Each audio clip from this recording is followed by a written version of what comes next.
Hola, soy la Basmati y de nuevo con vosotros. El otro día estuve hablando de Edward Darrell Stone, que es un arquitecto, yo que sé, que ha hecho pues, el MoMA, la sala de exposiciones de MoMA, yo que sé, la Radio City de Rockefeller Center, yo que sé, la central del National Geographic, General Motors, bueno, es un arquitecto de Estados Unidos emblemático porque ha hecho montones de cosas.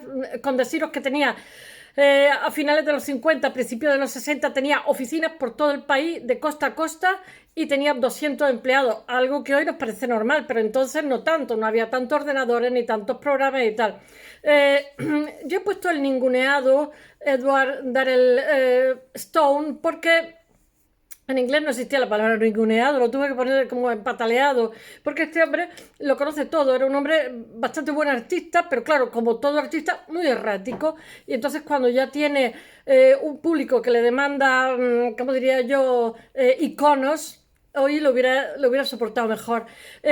Pues hacía cosas que a lo mejor a la gente no le gustaban y en un momento dado se pone de moda y en un momento dado empiezan a tomarle odio y manía, que al final se muere y se muere relativamente pronto por las barbaridades que le dicen. Hizo también el Kennedy Center, no sé qué, cultural, que también es famosísimo, que a la gente le gustó muchísimo, tuvo unas críticas horrorosas, incluso los que le criticaron años después dijeron que se habían pasado tres pueblos. Sí, se pasaron tres pueblos, porque al público le encantó y estuvo siempre lleno total, me parece que en Washington, no lo sé. En fin, hizo una embajada en la India que fue preciosa, hecha a mano. No sé, tiene montones, montones de cosas en Lahore, no sé que, si hizo un hospital, en Panamá hizo un hotel como un resort, ha hecho también muchísimos hospitales. Y bueno, ahora os lo contaré porque resulta que el texto que he encontrado, que os voy a contar ahora mismo, está hecho por su hijo. Y entonces, claro, nos cuenta casi casi el ADN, quién eran sus abuelos, sus padres, quién. Entonces, pues lo he confeccionado así. En el blog lo pondré pequeñito, pero es que me salen como 10 folios, yo no sé. Es que me ha parecido interesante toda la trayectoria, porque él era un desastre en la universidad. Cuando lo mandan, nos suspendían todas, menos el dibujo, menos el dibujo. Entonces, a partir de ahí, tenía un hermano arquitecto. Hubo una directora de la facultad que se dio cuenta y dijo: este tiene mucho talento, pero es que le aburría estudiar. Después, sin embargo, fue un maravilloso arquitecto. En fin, voy a ver si lo cuento un poquito. Bueno, vamos a empezar por los abuelos. Él nace en Fayetteville, que él está enterrado allí, que es una pequeña ciudad universitaria de Arkansas. Yo, como no conozco Estados Unidos, me tengo que fiar de lo que me cuenta. Su familia, su abuelo y sus bisabuelos estuvieron desde el origen de la fundación de ese pueblecito, de Fayetteville, Fayetteville. Escrito el abuelo Stone, Stephen Stone, que muere en 1909, porque, claro, como lo ha escrito el hijo de, pues, fue un comerciante que tuvo muchísimo éxito e hizo bastante dinero y era quizás el ciudadano más rico del pueblo, y tiene una residencia que se ha quedado como monumento histórico artístico del pueblo. Pero ya sabéis que en la familia van también así, porque a lo mejor al abuelo le va muy bien, al hijo le va regular, al nieto le va peor todavía. Es una cosa, bueno. Y bueno, pero como lo ha escrito el hijo del que quiero hablaros, pues me fío bastante de su criterio. Y claro, pues sus antepasados los pone muy bien, cómo no. Y bueno, que la casa la han hecho monumento histórico artístico, la casa de su abuelo. Stephen y su esposa tuvieron, me parece que 5 hijos y 2 hijas. Antes tenían muchos hijos.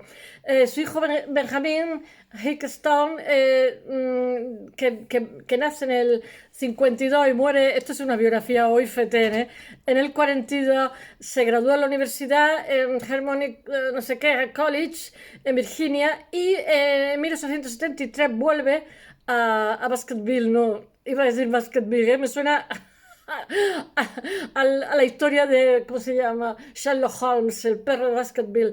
Bueno, a Fayetteville, y porque tiene que administrar el negocio del padre. Este es el que va a la universidad y el padre decide que es el heredero. Y entonces, en 1885, Benjamín se casa con Rebecca Johnson, que bueno, que es profesora de inglés y que de la escuela de preparatoria de la Universidad de Arkansas y tuvieron 4 hijos. Y uno de los hijos, el más joven, es de quien os voy a hablar. Pero como esta biografía la ha confeccionado a su vez el hijo, como vuelvo a repetir, pues se lo ha hecho con pelos y detalles, vamos, que no nos ha dado el ADN de milagro. Entonces, Edward Darrell Stone, que es el de quien os voy a hablar hoy, nace el 9 de marzo de 1902. Vino a vivir, me parece que 72 años, una cosa así. Y él desde pequeñito era un niño que dibujaba bien. Yo cuando estaba en la Facultad de Bellas Artes decía mi profesor que no había gente que dibujaba bien o mal, sino padres que decían, qué maravilla cómo dibuja. Y le compraban lápices y otros que decían, no hagas tonterías.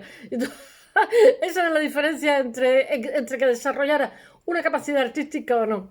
Y entonces su madre, que era una profesora y tal, había cierto nivel cultural en su casa, le potenció el que el niño dibujara mucho y lo animó a estudiar dibujo desde pequeñito y carpintería. Y en 1916, cuando él tiene 14 añitos, hace una pajarera muy bonita y gana un concurso allí en su pueblo. Y en ese concurso hace una pajarera que ya sabéis que son como casitas para los pájaros. Había un arquitecto que era presidente de la Universidad de Arkansas. Entonces, Stone era amigo de la infancia de William Fulbright, el de la beca Fulbright, que muere en el 95, muere con 90 años, y van a ser amigos toda la vida, porque eran del mismo pueblo, crecen juntos, etc. ¿Qué puedo deciros? Pues que en 1920 Stone, nuestro arquitecto, ingresa, ya os he dicho que conoce la gloria, se casa 3 veces, tiene 5 hijos, varios de esos hijos son arquitectos, todos los hijos de arquitectos son arquitectos, no sé por qué. Y uno de ellos, el mayor, se ha muerto, se murió en 1909 o por ahí. Uy, en 2009, perdón. Bueno, en el 1920 Stone ingresa en la Universidad de Arkansas, pero es una calamidad, lo suspende todo menos el dibujo. Su rendimiento académico es pésimo. Bueno, pero Elizabeth Galbraith, que es directora del Departamento de Arte de la universidad, se da cuenta que tiene muchísimo talento como artista y lo estimula. Y también le dice a su hermano mayor, que es arquitecto, que este niño tiene talento, que aunque lo suspenda todo, que se moleste en estimularlo. Y bueno, el Nick Stone es un arquitecto que es más mayor que la había sacado en Harvard, la arquitectura. Y entonces invita a su hermanillo a Boston, el hermanillo que no aprobó ni una de la facultad, para el verano de 1921. Y los hermanos pasaron el verano visitando la arquitectura de allí de Boston. Cuando Stone regresa, iba a decir otra vez Baskerville, a Fayetteville, es que suena a Lafayette. Claro que allí todo el que llegó le puso el nombre de su pueblo. Entonces llegarían franceses. Y entonces lo que hicieron es que separaron la ciudad de Nueva York, en Washington DC, bueno, y el parque central del edificio de la Unión Panamericana a nuestro arquitecto le impactó muchísimo. ¡Ay! Que se me cae un pinganillo. El caso es que muchos años después dijo sobre la experiencia, tengo que leerlo, decidí que si la arquitectura puede ser así, entonces esto es lo que realmente me gustaba hacer. Normalmente los jóvenes se están buscando continuamente. Cuando regresé a Baskerville, la suerte ya estaba echada. Parece el paso del Rubicón, como es esa. Bueno, él a partir de ahora ya va a tener una tónica distinta, como más de agarrarse a lo que va a ser su vocación. Y entonces se muda a Boston en 1922 y se convierte, ya sabéis que los anglosajones son muy pragmáticos, se hace empleado de oficina en el estudio de arquitectura de Strickland Rowler y no me acuerdo. Tiene un nombre ahí muy complicado. Y comienza a asistir a clases nocturnas en el Boston Architectural, no sé qué, que ahora es Architectural College. Y mientras tanto estudia en la BAC, conoce a un arquitecto que se llama Henry Shepley. No sé cómo se dice, Shepley. Bueno, este arquitecto era socio de College Shepley y Buckling and Abbott, una firma sucesora de H. Richardson. Entonces contrata a Stone como dibujante, era muy buen dibujante, toda su vida va a ser una acuarela maravillosa. De hecho, le dan una beca, que ahora os lo contaré, que está 2 años viajando por Europa y se dedica a hacer acuarela, acuarela, acuarela. Cuando era un dibujante desde que era pequeñito, maravilloso. Y bueno, este arquitecto va a ser mentor suyo, lo va a ayudar mucho a lo largo de su carrera, le va a ayudar. En 1925 Stone gana una de becas para la Escuela de Arquitectura de la Universidad de Harvard y allí ingresa como estudiante especial. Estudia con el profesor Jean-Jacques Hafner, que es un apellido alemán, Hafner, que es graduado de la Escuela de Bellas Artes, que es ganador del premio Roma, que es un premio que se da en Europa, que se dan 2 años a Roma para trabajar como artista e impregnarse, ¿no? Eso es muy antiguo, he hablado muchas veces de ello. Bueno, entonces Stone se destaca en las clases de diseño. Era muy buen dibujante, como he dicho, y cumple su año de curso, o sea, hace 2 años en un solo año. Y en 1926 se transfiere a la MIT, que es el Instituto de Michigan, el famosísimo, donde es profesor Jacques Carlu, que también ha sido otro ganador del... Jacques Carlu va a estar trabajando, nace en 1880 y muere en el 76. También ha sido ganador del premio de Roma y va a ser mentor de él también. Y entonces, este profesor suyo, en una época en que digamos, el diseño no está tan instaurado, le va a fomentar el diseño. O sea, va a ser que, digamos, toda su energía de dibujo canalice hacia el diseño y va a ser un diseñador maravilloso. En 1927 Stone gana el concurso anual de Rock Traveling Fellowship, que ahora es conocida como Rock Traveling Scholarship.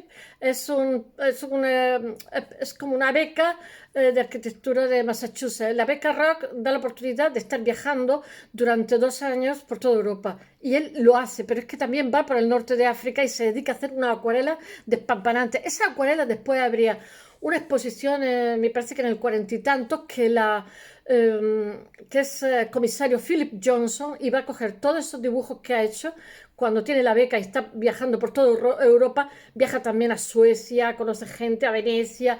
Entonces se dedica a hacer acuarela de todos los sitios. Qué beca más maravillosa. Stone mantiene un registro en sus viajes, llenando el cuaderno de bocetos, de dibujo, acuarela, a la manera de un estudiante de Bellas Artes. También visita muchísimos edificios, algunos de los principales arquitectos modernistas de la época, otros luego que se mostrarán todo esto en la exposición del Museo de Arte Moderno en 1932 de International Style Architecture since 1922, comisariada por Henry Russell Hitchcock y Philip Johnson. La práctica temprana, o sea, el trabajo inicial de Johnson está muy, muy influenciado por Europa porque ha estado en Europa varios años y conoce bien todo lo que es el estilo internacional. Está muy influenciado por el estilo internacional. Entonces regresa a los Estados Unidos en el otoño de 1929 y llega a la ciudad de Nueva York no sé qué de octubre, el día después de Day After, de la caída de la bolsa del Jueves Negro. Y su plan original había sido irse a trabajar, o sea, regresar a Boston, pero sin embargo la oficina de College, Shapley, Buffley, no sé qué, tenía en perspectiva, le ofrecen, vamos, resumiendo, que en el viaje que ha hecho por Europa ha conocido a otro arquitecto y le han hecho una oferta el doble. Y entonces pues ya no regresa a Boston. En Estocolmo había conocido a Leonard Schultz, que es socio de la firma neoyorquina Schultz Weber, arquitectos que son los que van a hacer el famoso Waldorf Astoria. Y él va a hacer la entrada del Waldorf Astoria. Por eso digo que este hombre ha sido emblemático. Mirad, es muy importante conocer a Tiziano, a Tintoretto, a Veronese, a todos. Es muy importante.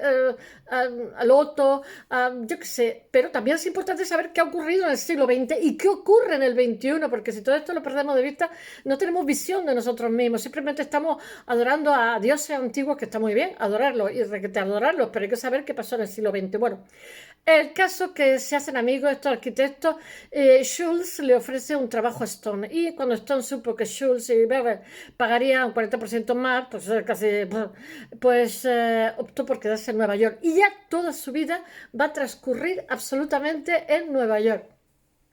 Bueno, De hecho, muere allí, aunque él encarga que lo entierren en su pueblo. Es el diseñador del famosísimo vestíbulo. Después va a ser también diseñador del Radio City, ¿cómo se llama?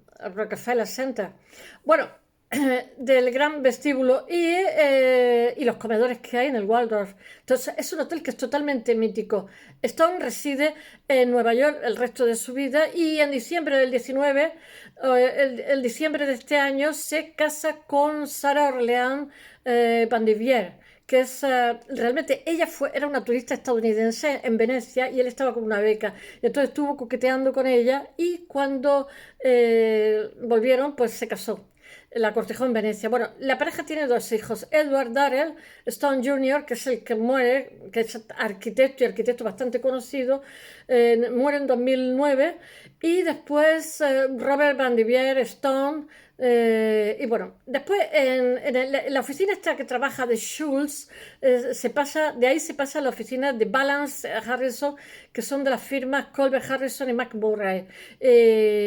Bueno, y forman un equipo de arquitectos que se ensambla para trabajar en el Rockefeller Center en julio de 1930. Stone se convierte en el diseñador principal de los dos teatros del centro del Roxy Teatro de 3.700 asientos, que más tarde conocido como el Center Theatre, y en el Radio City Music Hall de 6.000 asientos, que es totalmente icónico. Y trabaja en conjunto. Cuando la gente, algún artista dice, yo he estado actuando en el Radio City, todo, wow.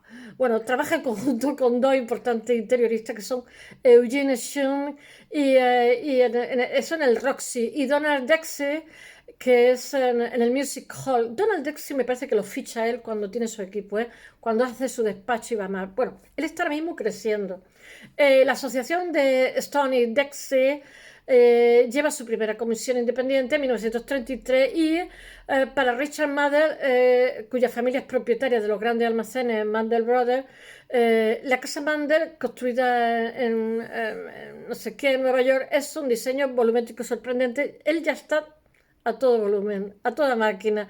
Y entonces sugieren al modernismo europeo, recuerda, de Eric Mendelssohn y Le Corbusier, así como de Mendelssohn tengo que hablar un día, así como el diseñador industrial estadounidense Norman Berger. El diseño de Stone es revisado, o sea, tiene una crítica favorable de Architectural Forum y se publican fotografías de la casa Fortune. La aclamación general generada por la Mandel House da lugar, ya veréis cómo ahora tiene muchísima influencia de Europa, pero después en un momento determinado va a girar un poco estilo americano, o sea, le influye muchísimo la arquitectura de Frank Lloyd Wright. Es normal, es natural, y entonces, digamos, cuando tiene un discurso propio va a estar mestizado al principio de Europa y después, sin embargo, más estilo estadounidense, por decirlo de alguna forma. Bueno, pues el éxito que ha tenido este proyecto lo que genera son encargos, destacado en particular, tiene un complejo residencial para la plantación de Henry Clark Lewis en Moncks Corner, Carolina del Sur. Qué bonito. Stone abre una oficina en el Rockefeller Center y allí coloca su estudio. Anda, que no se corta ni tres. Empezó por arriba. En 1936, Stone es seleccionado como arquitecto asociado para un nuevo edificio del Museo de Arte Moderno en West 53rd Street. Colabora con Philip Goldwyn y presidente del Comité de Arquitectura y Arte Industriales del museo. Se va a ir poco a poco poniendo de moda y va a llegar un momento que sea el arquitecto de moda estadounidense y el símbolo de Estados Unidos. Bueno, y es el único arquitecto en el Consejo de Administración del museo. Esto se convierte en arquitecto de diseño totalmente, mientras que Goldwyn es más conservador, produce los dibujos de trabajo. El museo abre sus puertas en 1939 con gran éxito. Entonces Newsweek lo describe como el primer gran museo de Estados Unidos. Después no lo van a respetar, no lo hacen monumento histórico-artístico, lo toquetean, lo modifican, y eso ha sido una pena, y ha sido denunciado por muchos arquitectos. es el primer museo de estilo internacional, es aerodinámico, ultramoderno y tiene una arquitectura muy moderna. Bueno, Architectural Forum llama al museo una edición completamente distinguida a lo mejor que ha producido la arquitectura moderna.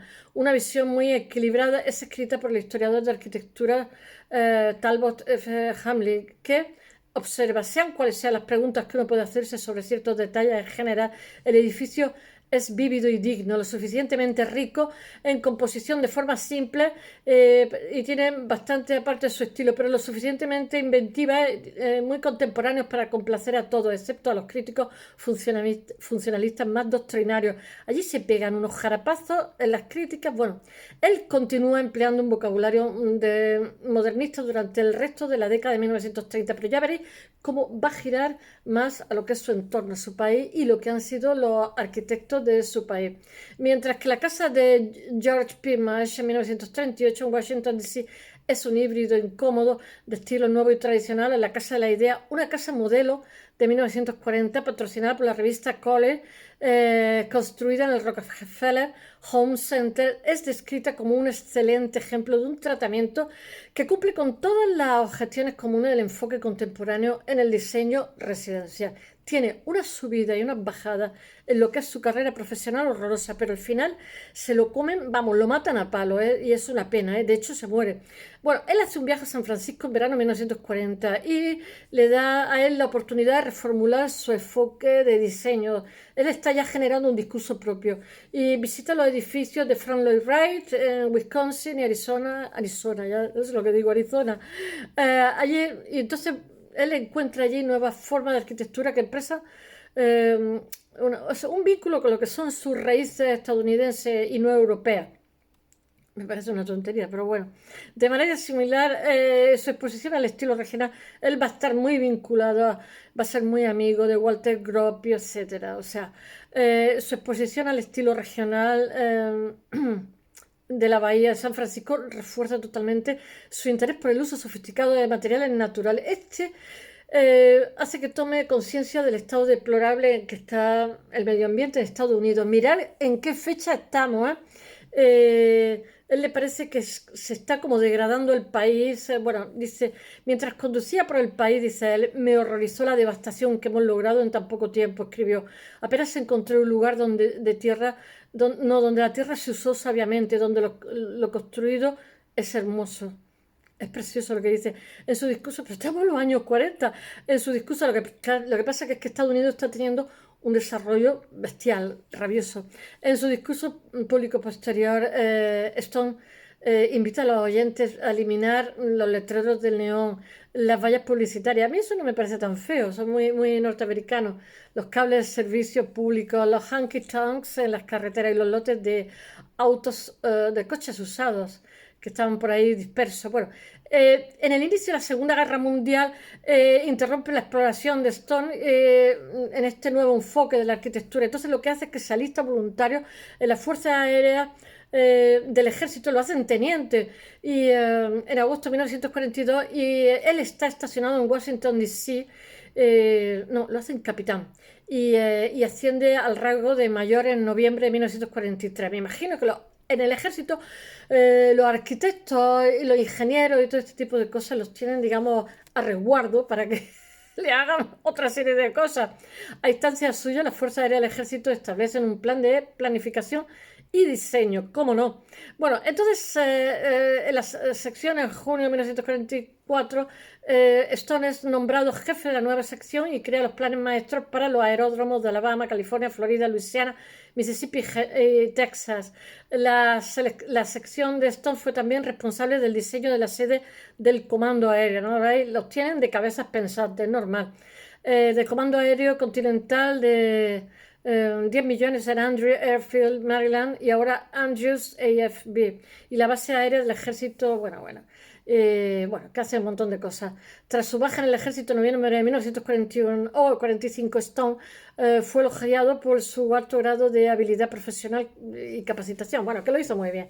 Entre los diseños que hace de casa de posguerra, vuelven estos hombres jóvenes, estos soldados, y hay una grandísima, ¿os acordáis que estuve hablando del Case Study House? Hay una grandísima demanda de Estados Unidos ya se eleva a potencia. Entonces él es uno de los que está construyendo, pero continúa explorando formas arquitectónicas y su carrera continúa siendo muy desigual, pero cuando está en lo alto hace cosas maravillosas y cuando está en lo bajo cosas menos maravillosas, pero la crítica siempre lo va persiguiendo porque va creciendo.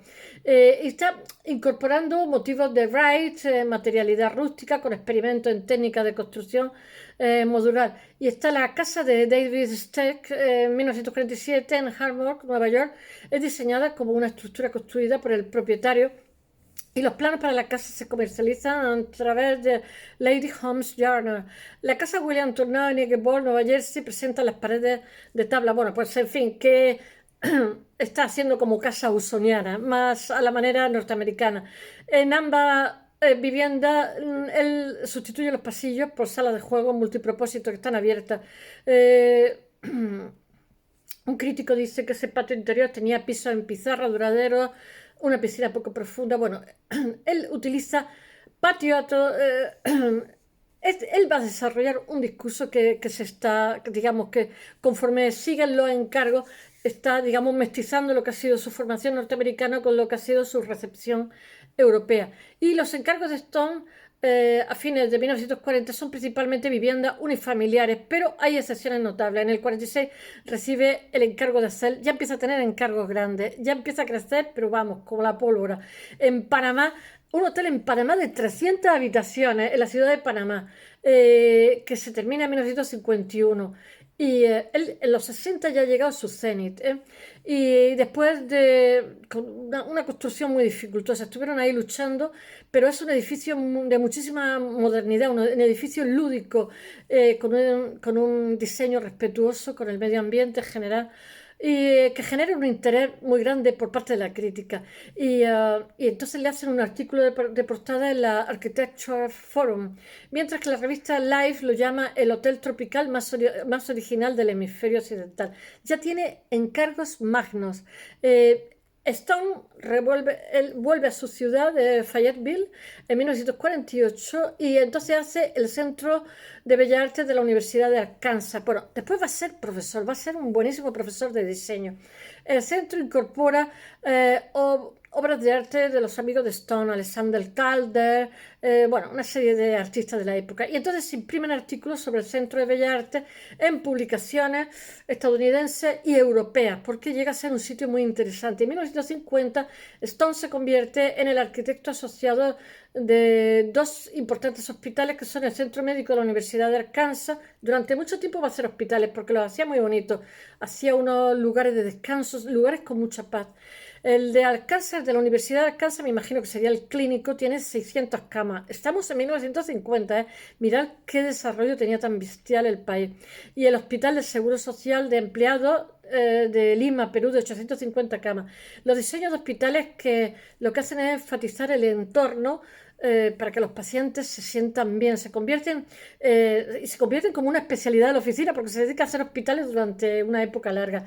En 1937 Stone se une a la facultad de la Escuela de Arquitectura de Artes Aplicadas de la Universidad de Nueva York y la escuela cierra a los pocos años, pero Stone descubre que tiene muchísima vocación como profesor para la enseñanza y sus habilidades como diseñador, hace Stone un profesor, pero de los buenos. A fines de 1940 y principios de los 50 desempeña como crítico de diseño, jefe, profesor asociado de arquitectura de la Escuela de Arquitectura de la Universidad de Yale. Está ya en el tope como profesional y como profesor. La docencia le da la oportunidad de contratar muchos miembros de allí, de jóvenes que conoce, que los ve con muchísimo talento, capacitados para su empresa, y crea un entorno de oficina sinérgico que fomenta la investigación y la experimentación del diseño. Su éxito, mirar que el diseño hoy nos parece tan normal, pero que entonces no era tan familiar. Su éxito como practicante de arquitectura moderna y, bueno, y era un buen educador, también le permite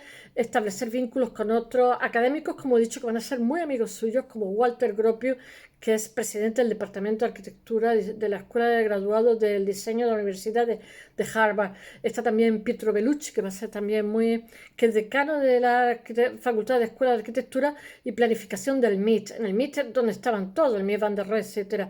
Después está también George Howe, que es presidente de la Escuela de Arquitectura de la Universidad de Yale, y William Wilson Webster, que es cofundador de la Escuela de Diseño Ambiental de la Universidad de California en Berkeley. Él se hace íntimo de todo eso porque se dedica al diseño. Stone continúa participando, es muy buen dibujante. Continúa participando como crítico visitante en otras universidades, incluida Cornell.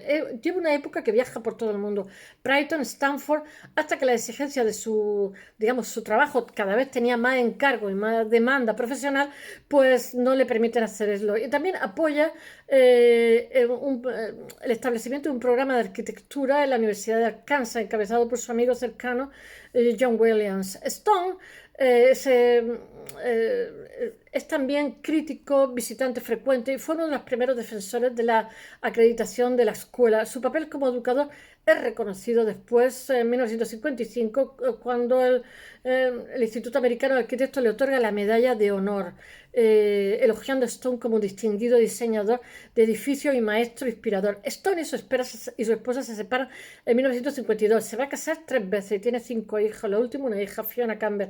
Se divorcia y poco después, en el 54, Stone llevaba una vida loca, que el amigo trabajaba sin parar, se casaba, se descasaba, se casa con María Elena Tor, que es italiana, con quien tiene sus 2 hijos, Benjamín y María Francesca Stone. Van a viajar muchísimo a Italia y eso va a hacer también que cambie de discurso en esta época. El segundo matrimonio de Stone coincide con un cambio en su forma de trabajar, un cambio de discurso, que en 1954 hace la Embajada de Estados Unidos en Nueva Delhi. Para mí, lo mejor quizás de todo lo que tiene en la India, con la tarea de diseñar, se hace a mano, una estructura moderna que respetará las tradiciones arquitectónicas de la India.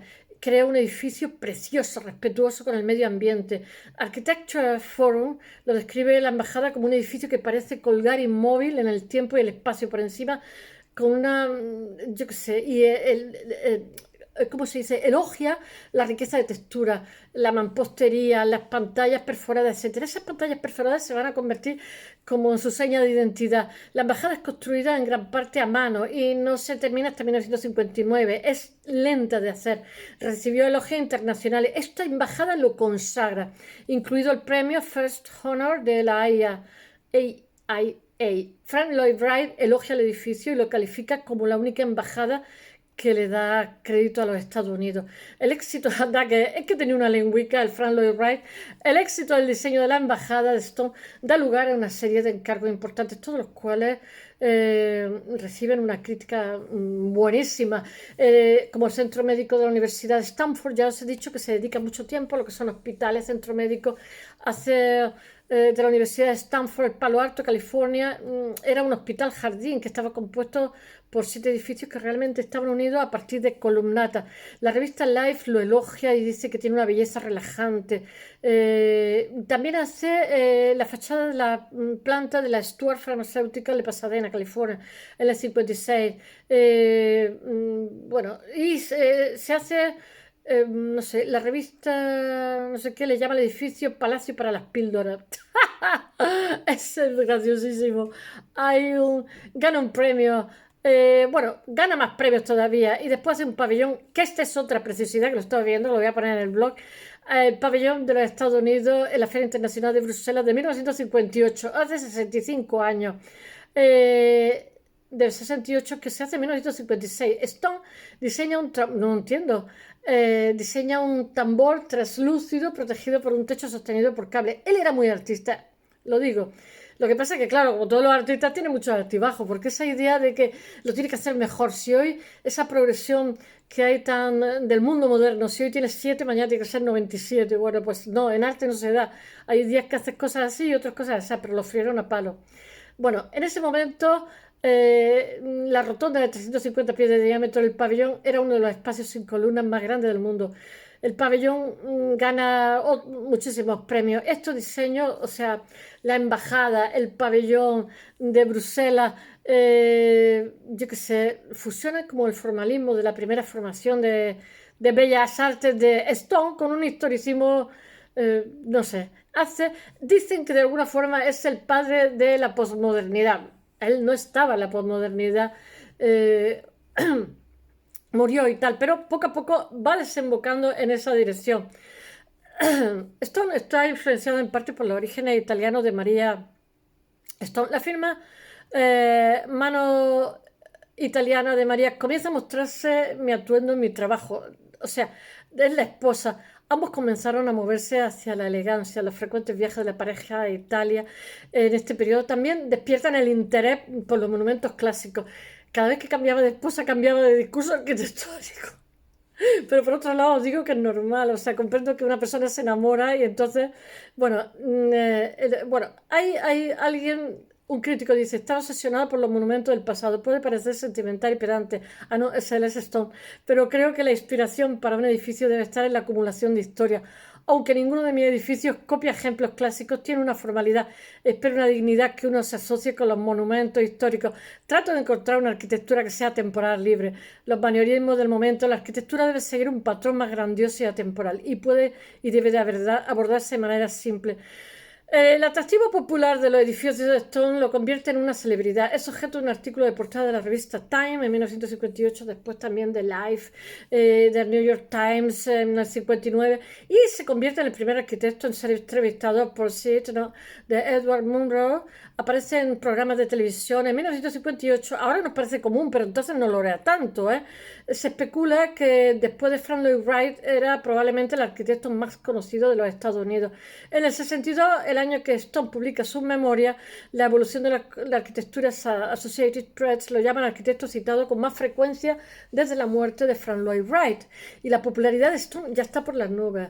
Tiene encargos destacados como la serie del National Geographic Society en Washington en 1960, el Instituto de Ciencia y Tecnología Nuclear de Pakistán en Nilore en 1961, la Universidad Estatal de Nueva York en Albany en el 61, la General Motors Building en la ciudad de Nueva York en 1964. Bueno, y a mediados de esta década, en 60, su firma se encuentra entre las prácticas de arquitectura más grandes del país, con oficinas en ambas costas, y tienen más de 200 empleados. Estamos hablando de los años 60, incluidos 50 arquitectos registrados. Bueno, deja de ser un taller de arquitecto de diseño íntimo y la firma de Stone asume una estructura corporativa.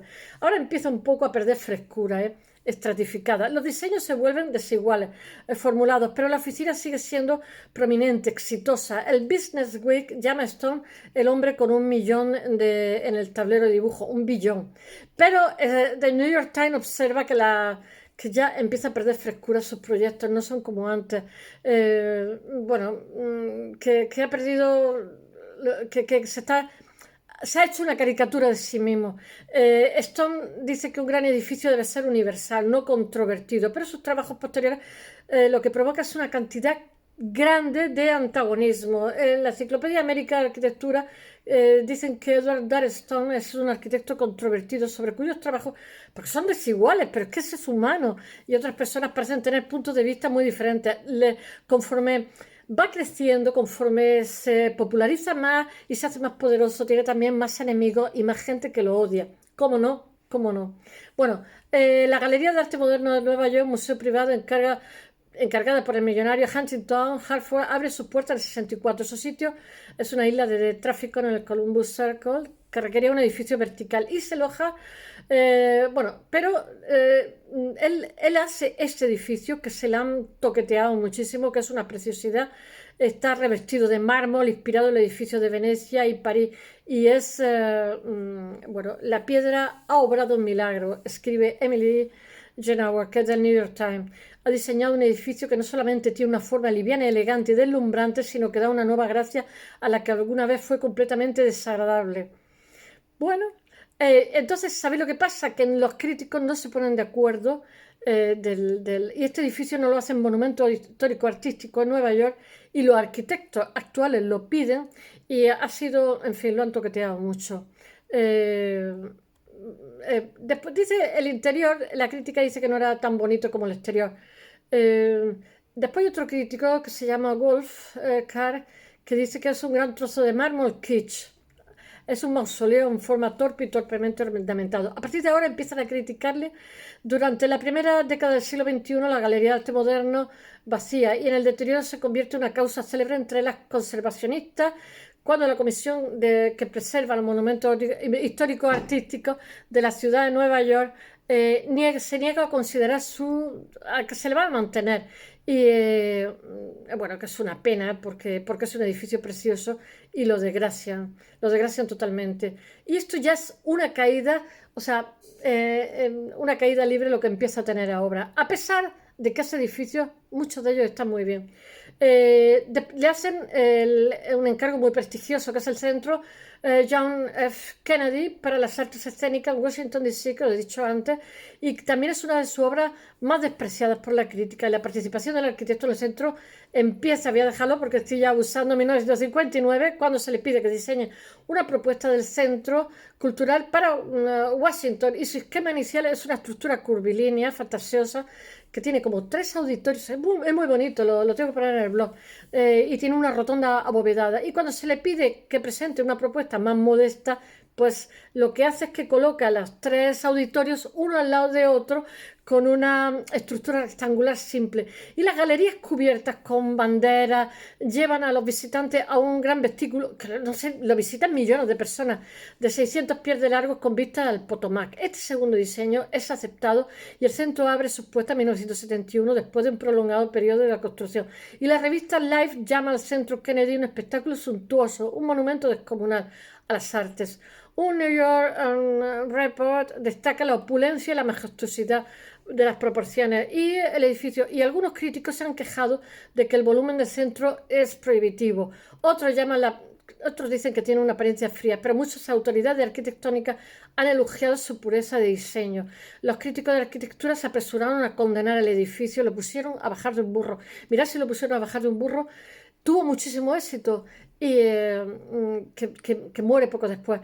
Algunos modificaron sus posiciones más tarde, años después.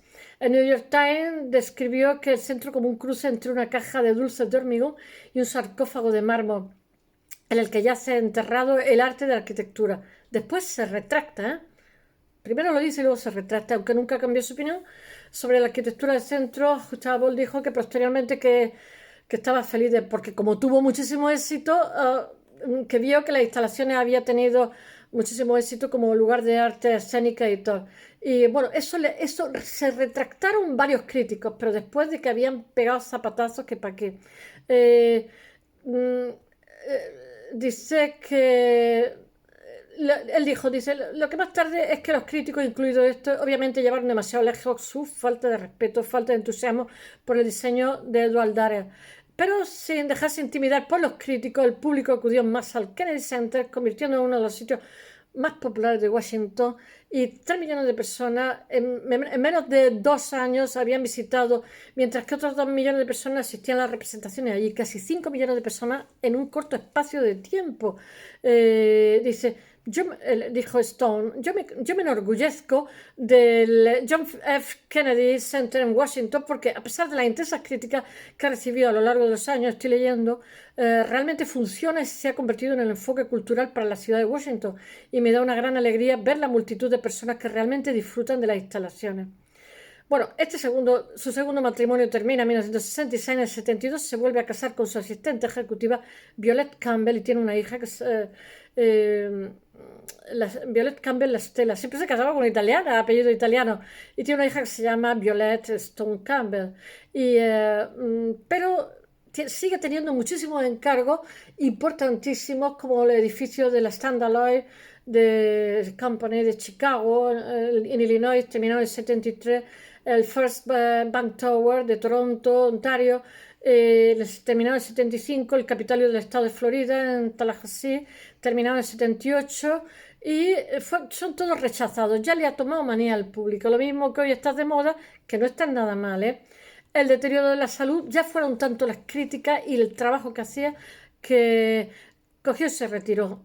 Murió en el Hospital Roosevelt en la ciudad de Nueva York en agosto de 1978 y fue enterrado en el cementerio de Evergreen en la ciudad natal de Fayetteville. Espero que os haya gustado. Mañana volveré con un cuadro. Hasta mañana.